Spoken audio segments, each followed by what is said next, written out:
싱가포르전에서 손흥민이 기록한 멀티골 장면이 거의 똑같은 패턴으로 나왔다는 점에 대해 많은 팬들이 의문을 제기했습니다. 이 두 경기에서의 골 장면이 자세히 보지 않으면 마치 한 장면을 반복하는 것 같을 정도로 비슷한 패턴이었기 때문입니다. 많은 축구 팬들은 한국이 7대0으로 이겼다는 사실만 주목했지만 일부 팬들은 싱가포르와의 수준 차이가 있다 하더라도 똑같은 패턴으로 공격하고 슛하는 손흥민에게 국가대표팀 경기에서 당한다는 게 이해가 되지 않는다는 반응이었습니다. 이런 의문점에 대해 맨시티의 수비수 칸셀루이는 최고 레벨의 공격수 중 매우 특별한 재능을 가졌다고 말했습니다. 이 인터뷰를 접한 중국 팬들은 칸셀루의 말대로라면 한국 홈경기에서 이번에는 손흥민에게 해트트릭을 얻어맞을지 모른다며 절망하고 있습니다. 대한민국 대표팀은 몇십 년 만에 한번 나올까 말까한 대형 이슈가 최근 몇 달 동안 겹치는 믿을 수 없는 상황을 보여 많은 팬들을 안타깝게 했습니다. 아시안컵에서 요르단과의 충격적인 패배 이후 손흥민의 부상 가세로 큰 시련을 맞았습니다. 말레이시아에게 지고 U23 대표팀은 인도네시아에게도 믿을 수 없는 수비적 전술로 일관하다가 승부차기까지 가는 접전 끝에 졌습니다. 이에 더해 대표팀 내분 사태까지 겹치면서 많은 축구 팬들은 한국 축구가 끝났다는 절망감을 표했던 것이 사실입니다. 하지만 최근 오랜만에 대한민국 축구 국가대표팀이 태국 원정에서 3대0, 싱가포르 원정에서 7대0이라는 대승을 거두자 이것이 바로 한국 축구라는 찬사를 받으며 많은 축구 팬들의 이목이 집중되고 있습니다. 한국 축구의 상승세에 놀란 중국 매체들은 한국의 홈에서 치러지는 마지막 경기에서 반드시 비기거나 이겨야 최종 예선에 진출할 수 있다며 손흥민을 막을 방법을 연구하느라 머리를 싸매고 있습니다.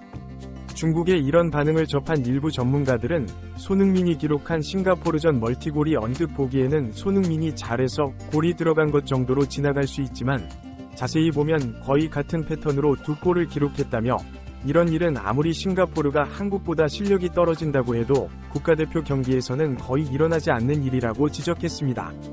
이들은 이어서 클럽에서는 모르겠지만 국가대표 경기는 말 그대로 전쟁터라며 손흥민이 그런 상황에서도 같은 패턴의 공격을 펼치며 골을 넣었다는 건 그만큼 특별한 재능을 가진 선수라는 의미라고 덧붙였습니다.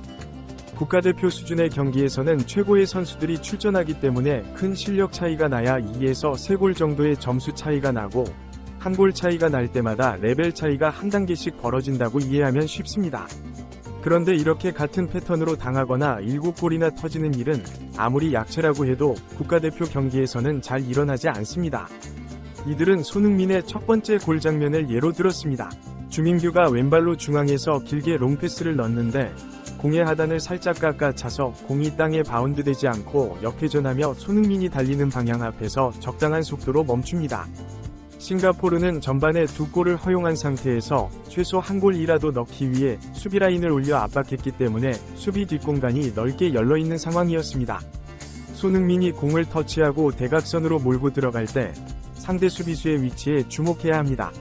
수비수가 그 위치에 있는 이유는 손흥민의 슈팅 코스를 차단하고 손흥민을 옆으로 유도하기 위해서입니다. 그러나 손흥민이 계속 대각선으로 치고 들어오자 수비수는 뒤로 계속 물러나며 정석대로 수비합니다. 이때 전문가들은 손흥민의 첫 번째 골 장면을 분석하며 그의 탁월한 기술을 설명했습니다.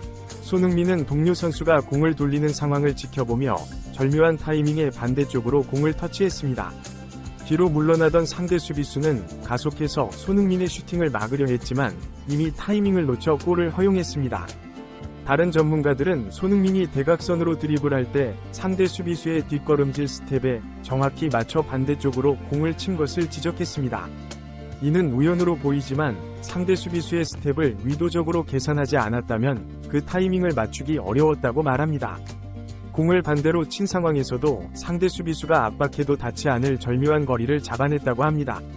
수비수는 뒤로 물러났다가 재가속해야 하는 상황이지만 손흥민은 가속을 유지하며 드리블을 이어갔기에 싱가포르 수비를 제칠 수 있었다며 이런 드리블 기술이야말로 손흥민이 월드클래스임을 증명한다고 평가했습니다.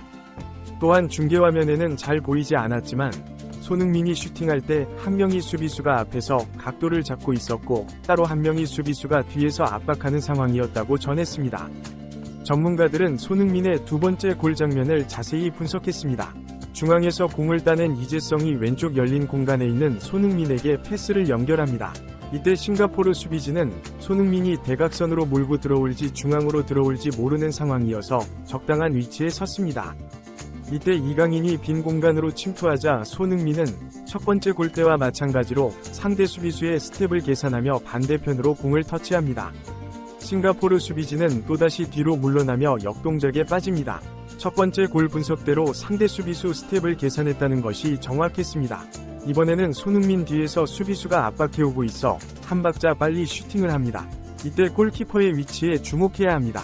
골키퍼가 이쪽으로 이동한 상태였는데 다른 각도에서 보면 손흥민의 슈팅 당시 수비벽이 이쪽을 가리고 있어서 골키퍼는 손흥민의 슈팅을 인지하지 못했습니다. 골키퍼가 반대편을 마크하고 있었는데 이는 사전에 수비진 간 약속된 플레이였습니다. 하지만 손흥민은 딱 공 하나가 지나갈 틈으로 슈팅을 해 정확히 골문 안으로 골을 성공시켰습니다. 많은 팬들은 훌륭한 분석이지만 왜 거의 똑같은 패턴으로 싱가포르 수비진이 당했는지 여전히 의문이라며 도대체 손흥민의 무엇이 그들을 그렇게 만들었는지 모르겠다고 말했습니다. 이 비밀의 열쇠는 뜻밖에도 맨시티의 수비수 칸셀로가 한 인터뷰에서 찾을 수 있다는 게 전문가들의 주장입니다. 칸셀로는 최근 한 인터뷰에서 공격수들을 막을 때 무엇에 중점을 두느냐는 질문에 공격수들 대부분은 약발보다 주발을 잘 쓴다. 그래서 나는 주발을 막으려고 한다. 하지만 손흥민은 예외다. 라고 말해 많은 이들을 놀라게 했습니다. 이에 전문가들은 맨시티의 월드클래스 수비수조차 손흥민을 예외로 꼽는 이유는 손흥민의 양발이 특별하기 때문이라고 분석했습니다. 프리미어리그에는 양발을 쓰는 선수들이 많지만 그들과 손흥민의 차이는 손흥민이 양발을 정말 자연스럽게 구사한다는 점이라고 설명합니다. 전문가들은 손흥민이 양발을 정말 자연스럽게 구사할 수 있다는 점이 핵심이라고 설명했습니다. 손흥민은 싱가포르전에서 보았듯이 오른발과 왼발로 모두 슈팅할 수 있고 결정력까지 좋습니다. 또한 슈팅하지 않더라도 드리블과 패싱 연계 능력이 뛰어납니다. 이에 맨체스터 시티에서는 손흥민을 막을 때 양발 모두를 대비해 2명의 수비수가 붙는 게 불문율이라고 합니다.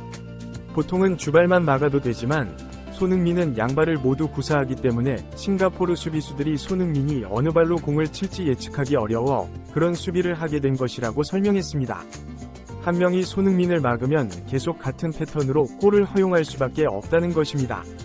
이 분석을 접한 국내 축구 팬들은 맨시티조차 손흥민의 양발 때문에 골치를 앓는데 하물며 중국이 손흥민을 막으려 한다니 웃기지도 않다며 손흥민이 10골 정도를 넣어 다시는 한국 축구를 넘보지 못하게 만들어야 한다고 주장하며 큰 공감을 얻었습니다.